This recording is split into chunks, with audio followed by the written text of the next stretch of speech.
নমস্কার দর্শকবৃন্দ। Postal ব্যালটে issue করা নেই, চরম বেকায়দায় ভোটকর্মীরা। তীব্র বিক্ষোভের পর সাদা কাগজে নাম ও ফোন।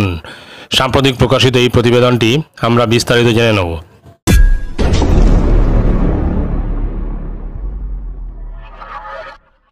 বনগাঁ লোকসভার অধীনে যেসব ভোটকর্মী অন্য লোকসভা কেন্দ্রে ভোট নিতে যাচ্ছেন, তারা পোস্টাল ব্যালটের জন্য আবেদন করা সত্ত্বেও পোস্টাল ব্যালটে ভোট দেওয়ার জায়গায় গিয়ে দেখেন তাদের জন্য পোস্টাল ব্যালট ইস্যু নেই। বহু ভোটকর্মী ভোট দিতে পারছেন না বলে অভিযোগ সামনে আসছে। বিভিন্ন জেলা থেকে এই ধরনের অভিযোগ আসছে। তন্ময় দে, সঞ্জয় পালরা বলছেন, আমরা বনগাঁ মহকুমার তথা বনগাঁ লোকসভার বাসিন্দা। কর্মস্থল বনগাঁ লোকসভা এলাকায়। আজ আমাদের তৃতীয় ট্রেনিং ছিল ব্যারাকপুর মনমথনাথ গার্লস স্কুলে, ডিসিআরসি ব্যারাকপুর। পোস্টিং জগদ্দল বিধানসভা।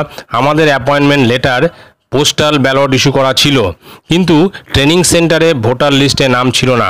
বনগাঁ লোকসভার এমন প্রায় শতাধিক কর্মী যাদের ভোটের ডিউটি ব্যারাকপুরে আছে, নাম ওই পোস্টাল ব্যালট ভোটার লিস্টে নেই। বারবার জানানো সত্ত্বেও বিষয়টি গুরুত্ব পাচ্ছিল না।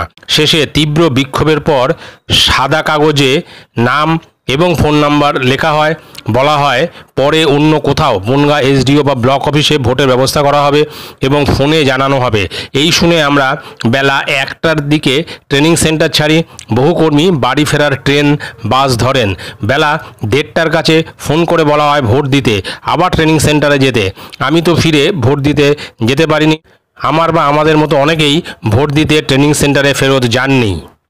শিক্ষানুরাগী ঐক্যমঞ্চের সাধারণ সম্পাদক কিঙ্কর অধিকারী এই বিষয়ে বলেন, বিষয়টি অত্যন্ত গুরুত্ব দিয়ে দেখার অনুরোধ করছি। আমি সিইও দপ্তরের অ্যাডিশনাল সিইও বিজিত ধর, অরিন্দম নিয়োগী এবং দিব্যেন্দু দাসবাবুকে জানালাম। সুতরাং বোঝা যাচ্ছে যে এই পোস্টাল ব্যালট ইস্যু করা নিয়ে প্রথম থেকেই একটা গড়িমসি ছিল।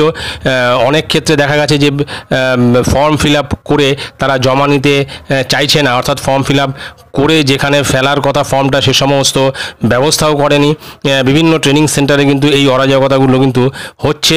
এখন যেটা এই প্রতিবেদনের মাধ্যমে উঠে এলো যে পোস্টাল ব্যালট ইস্যুই করা হয়নি তাদের নামে, অথচ এরা কিন্তু ফর্ম জমা দিয়েছিল, তা সত্ত্বেও কিন্তু পোস্টাল ব্যালট ইস্যু করা হয়নি। তো এই ধরনের ঘটনাগুলি অত্যন্ত নিন্দনীয়। পরবর্তী ট্রেনিংয়ে এই ধরনের কোনো ঘটনা ঘটে কি না সেটাও একটা দেখার বিষয়। তো যাই হোক, এটাই ছিল গুরুত্বপূর্ণ আপডেট। ভিডিওটি ভালো লাগলে অবশ্যই সাবস্ক্রাইব করবেন চ্যানেলটি। পরবর্তী আপডেট ভিডিও পাওয়ার জন্য ধন্যবাদ।